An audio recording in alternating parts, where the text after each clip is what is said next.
On the news, 7 killed as explosion rocks NNPC facility on Benin River. Strict compliance with COVID-19 protocol as domestic flights resume at Lagos and Abuja international airports. And U.S. universities kick against planned deportation of foreign students as Harvard and MIT drag President Trump to court.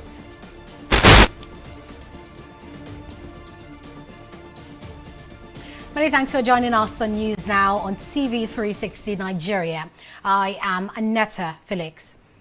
No fewer than 7 people have been killed in an explosion on an oil mining lease operated by the Nigerian Petroleum Development Company, NPDC. The incident happened on Tuesday at the petroleum company's Benin River Valve Station. In a statement on Wednesday, the Nigerian National Petroleum Corporation (NNPC) said the explosion occurred during the installation of a ladder on a platform. It, however, did not identify the cause of the explosion, but said detailed investigation is ongoing to get to the roots of the matter. NPDC is the flagship subsidiary of the NNPC. 2 Nigerian soldiers have been killed while 4 others sustained various degrees of injuries after a face-off between troops and Boko Haram insurgents in Borno State. Confirming the incident, Coordinator Defense Media Operations Major General John Enenche said 17 insurgents were also killed during the attack. Enenche explains that the soldiers, while on clearance operation along the Dambwa-Maiduguri Road, made contact with a Boko Haram ambush team and engaged the criminals with overwhelming firepower, forcing them to withdraw.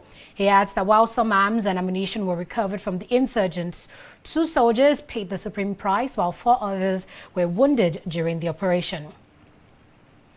Less than 24 hours after the suspension of embattled acting EFCC chairman Ibrahim Magu, Mohammed Umar has been named to replace him. Before the recent appointment, Umar was Director of Operations at the Economic and Financial Crimes Commission. The development is coming as Magu's grilling by a presidential probe panel over alleged corruption enters a 3rd day. And as the suspended EFCC boss battles to clear his name, a team of policemen on Tuesday evening carried out a raid at his Karusite residence, recovering some documents. Magu is accused of gross infractions, including diversion of recovered loot. The Ondo State House of Assembly has been thrown into crisis after its members yesterday were divided over the impeachment of the state's deputy governor. During plenary today, Majority Leader of the Assembly, Jamiu Maito, resigned his position without giving a reason for his action. Before Maito's resignation, the leadership of the House of Assembly suspended 2 lawmakers, including the Deputy Speaker, for unruly behavior. The 3 suspended lawmakers, including the Majority Leader that resigned, were among the 9 lawmakers that disassociated themselves from the impeachment of the defected Deputy Governor Agbola Ajayi on Tuesday. And still talking politics, the All Progressives Congress APC has inaugurated 2 committees to oversee the Ondo State's governorship election. The screening committee for the primary polls and the appeal committee were inaugurated by the National Secretary of the Caretaker Committee of the party, Akpan Ododehe. Ododehe, while speaking on behalf of the national chairman, charged the committee to be fair and transparent in the assignments given to them in the interest of the party. The aspirants who have indicated interest to fly the flag of our party in the Ondo governorship election will be subject to the same fair, credible and transparent standards in the nomination process. You have been found to be persons worthy of trust, which is why you have been saddled with this wondrous task of screening all the aspirants, and subsequently providing a platform for those who are not satisfied with the screening. I wish to, on behalf of all the members, guarantee to the Caretaker Committee that we will do our jobs diligently, transparently, and to the benefit and upliftment of the All Progressives Congress. So take this opportunity to call on all the aspirants to abide by the party regulations and also make every information forthcoming to make our assignments very enjoyable and short. The misunderstanding between the Minister of State for Labour, Festus Keyamo, and lawmakers at the National Assembly over the recruitment of 774,000 citizens to cushion the effect of COVID-19 pandemic has continued to deepen. This is as Keyamo, for the second time, rejected the directive of the Senate President and a joint committee of the National Assembly on the implementation of the project. Adeshawa Oduchaga now reports. This meeting was called in order to find a lasting solution to the recent disagreement between the Minister of State for Labour and lawmakers at the National Assembly. At the start of the discussion, Labour Minister Chris Ngige tenders an apology to the lawmakers over the outburst of his subordinates last week. We deeply regret the incident that happened at the last visit, the altercations that followed it, between my Minister of State and members of the Joint Committee. Therefore, we decided that as a team, we'll come in full force and give you the necessary information that we need so that we can fast-track this program. Taking a cue from the minister's apology, Senate President Ahmed Lawan directs that the implementation of the program should start on a clean slate, stating that the ministry's proposal on implementation of the project is null and void. When you go to your meeting with the committee, you have your NDE, DG is there. Our committees represent the plenary, like you've rightly said. We'll wait for our committees to come back and brief us. These are the procedures. We are satisfied, and now we'll do oversight from the beginning. Lawan's decision is backed by the chairman of the Joint Committee of the National Assembly on Labour, Godiya Akwashiki, who then directs the NDE to submit a fresh work plan on the implementation of the program. Last week, we were here, we said it is the decision of this Joint Committee to suspend all the activities, including the inauguration of the 20-man committee for the recruitment of the 1,000 local government in the state. Obviously not pleased with the decisions taken at the meeting, Keyamo tells journalists that the directives of the lawmakers, which he says are geared towards hijacking the program, is not binding on him. The minister shall inaugurate committees, shall constitute committees for the NDA. The Director General of NDA has no such powers to constitute committees by law. He has no such powers under the law. So when you now say go back and do your work plan and come, are you telling the Director General to break the law? Are you telling the General to disobey his appointee, which is the President? Are you telling the Director General to disobey his immediate boss, which is the Minister? So that is where, that is where we are on this issue. So I will go back to my employer, Mr. President. Mr. President will give directives. The directives as to execution of a project is not binding on me. The directives of the National Assembly is not binding on me. This is a great constitutional issue that will go to the Attorney General at the end of the day for interpretation. Except, like I said, Mr. President says I should step aside and allow them hijack the process. The lawmakers had at the beginning of this controversy accused Festus Keyamo of engaging in lopsided recruitment without the active involvement of the NDE, the agency that got the 52 billion naira approval from the National Assembly to implement the program. But the minister is insisting that his actions are within the provisions of the law. Adeshawa Oduchaga, TV360, Abuja. The Federal Executive Council has held its 6th virtual meeting at the Presidential Villa in Abuja, the nation's capital. The meeting, which was chaired by President Muhammadu Buhari, had in attendance Vice President Yemi Osinbajo, Secretary to the Government of the Federation, Boss Mustafa, Chief of Staff to the President, Ibrahim Gambari, and 11 ministers. Other ministers are participating from their respective offices in Abuja. Before discussions began at the meeting, a minute's silence was observed in honor of former Minister of Sports and former member of the National Working Committee who served as Vice Chairman Northwest, Inuwa Abdul Kadri, who died on Monday. The advocacy for the Southeast to produce President Muhammadu Buhari's successor in line with existing principle of rotation of political officers is fast gathering momentum. Leading this charge is the National Political Equity Movement. Convener of the group, Sunday Okere, says the marginalization of the people from the Southeast is well documented, adding that it's high time the narrative was corrected. Equity demands that power should come to Southeast. And why we are preaching this message is that it's important that the country unite for development.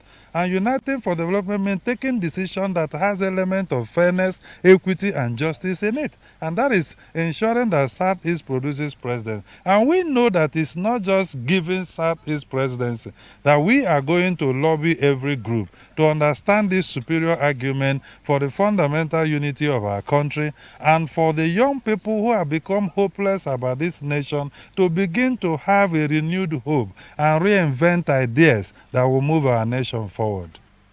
The biggest importer of cement in Nigeria was Ibeto. He was pulled down. Instead of celebrating innocent,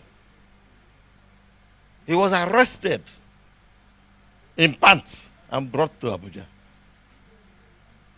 Pulled him down. Emzo Pharmaceuticals, for no just cause, the place was closed down with impunity. There are many, many, many cases. Let's take a break here, but still to come, local airline operators resume operations as Nigeria's airspace gradually reopens.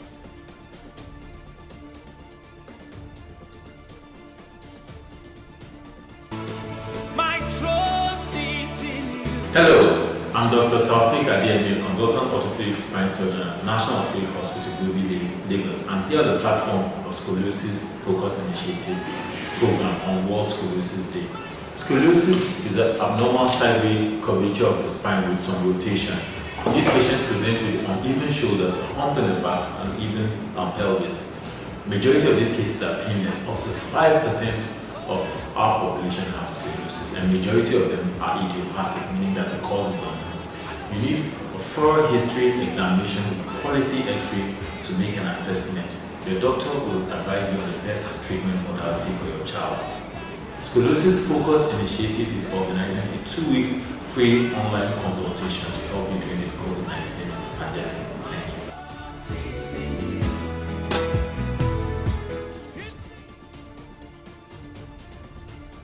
Welcome back. You're still watching News Now on TV360 in Nigeria. Here are top stories tonight. No fewer than 7 people have died in an explosion on an oil mining lease operated by the Nigerian Petroleum Development Company, NPDC. The incident happened on Tuesday at the petroleum company's Benin River Valve station during the installation of a ladder on a platform. Investigations still ongoing to unravel the cause of the explosion. Less than 24 hours after the suspension of embattled acting EFCC chairman Ibrahim Magu, Mohammed Umar has been named to replace him. Before the recent appointment, Umar was Director of Operations at the Economic and Financial Crimes Commission, EFCC. Majority Leader of the Ondo State House of Assembly, Jamiu Maito, has resigned his position following the suspension of 2 other members of the House, including the Deputy Speaker. The suspended lawmakers and the Majority Leader that resigned were amongst the 9 lawmakers that disassociated themselves from the impeachment of the defected Deputy Governor, Agbola Ajayi, on Tuesday.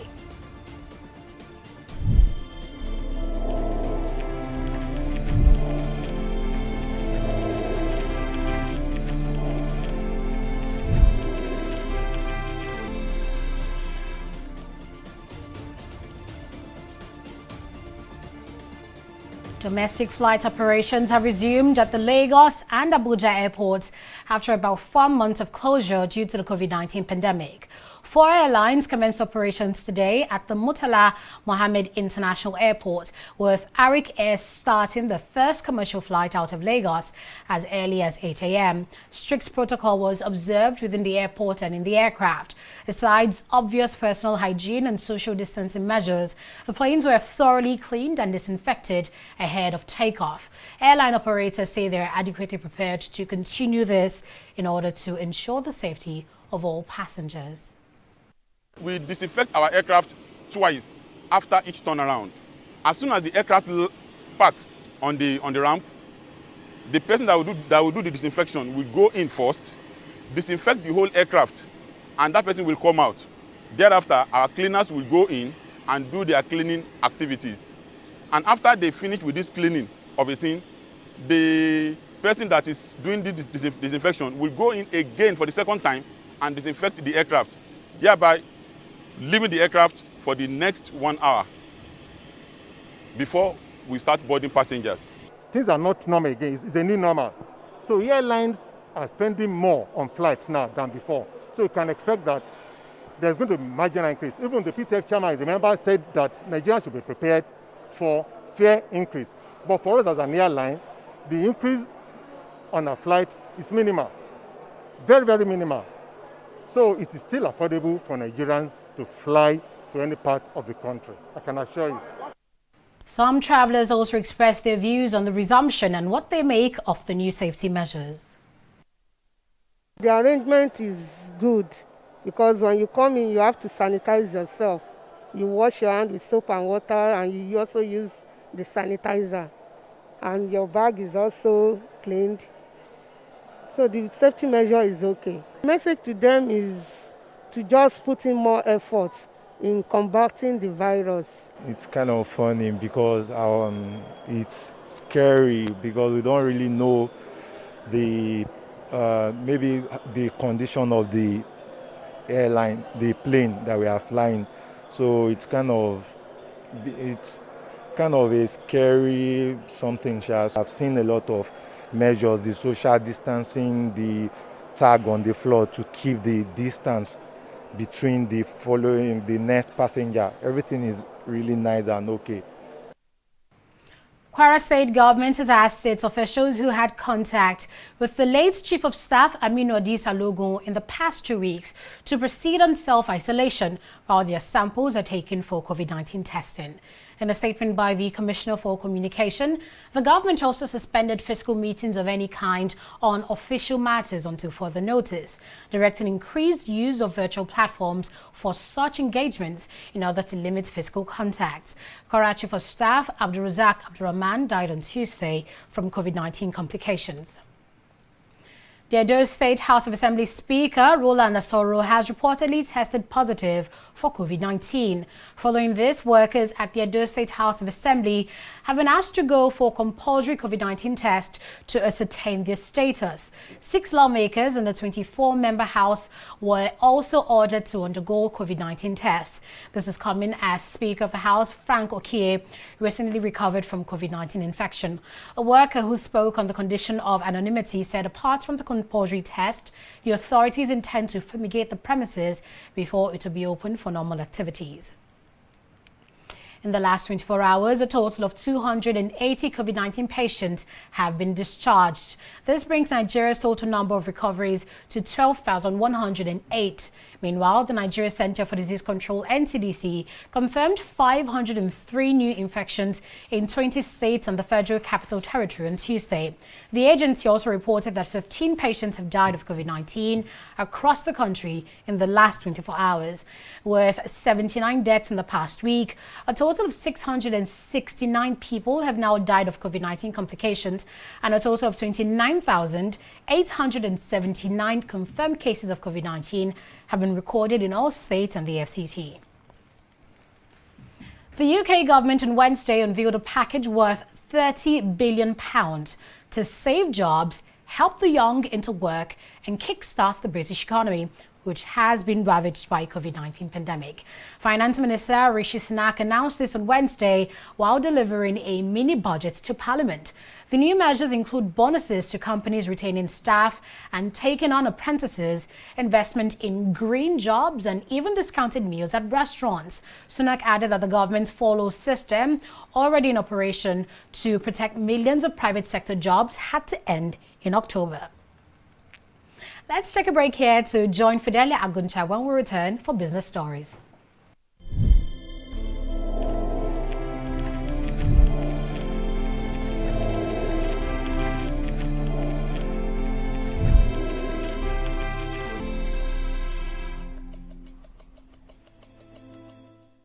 On TV360, we don't just ask the questions.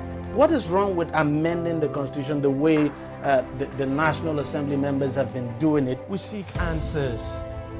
Constitution is constituent. Our problem is not lack of laws. Our problem is lack of the willpower to implement our laws. Answers that provide clarity. While we negotiate, we should try to make it a point that the girls must be complete. The clarity you need to make informed judgment so that you can make the right decision and take action. People are saying it is you politicians that are responsible for this, that you are the reason why this is happening. All these dollars that call themselves governors in this country. I wish we had people like Tony at the National Assembly. God forbid that I go to join that panel. TV360, providing clarity to issues.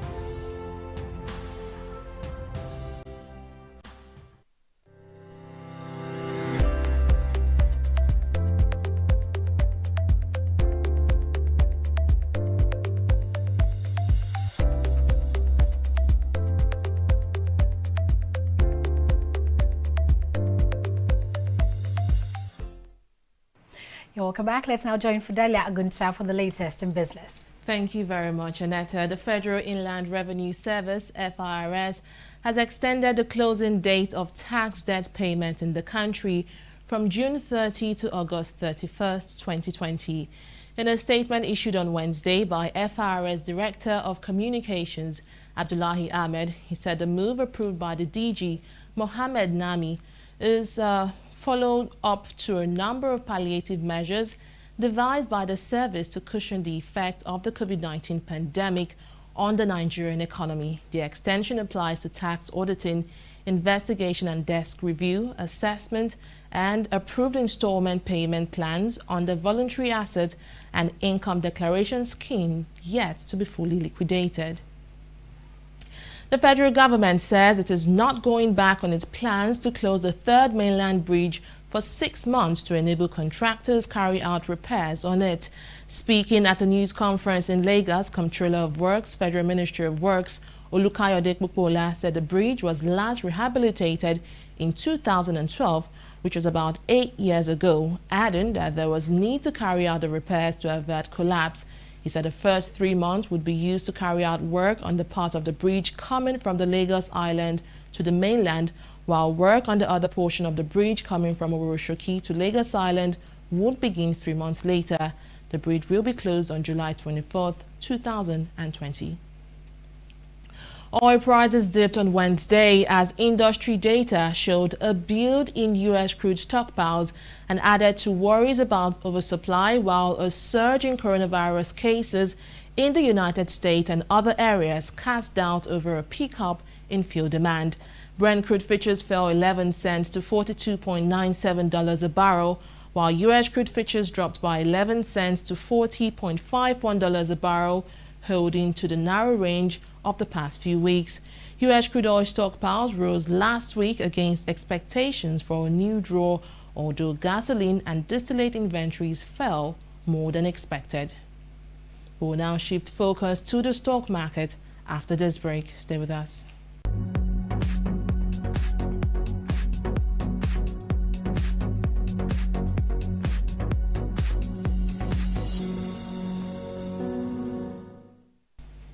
Investors in the equity segment of the Nigeria Stock Exchange gained over 94 billion naira at the close of trading today as the market continues to reverse recent losses. The all-share index, which opened today at 24,097 basis points, is closing at 24,278 points, indicating a rise of close to 200 points. Now, heavily impacting this uptrend are major industrial goods and banking equities, with the likes of Julius Berger, Guarantee Trust Bank, WAPCO right here, and Okumu Oil leading the pack of 25 gainers. But on the flip side, we have Berger Paint, Flour Mills PLC, ETI, and Dangote Sugar declining on profit-taking activities of some investors.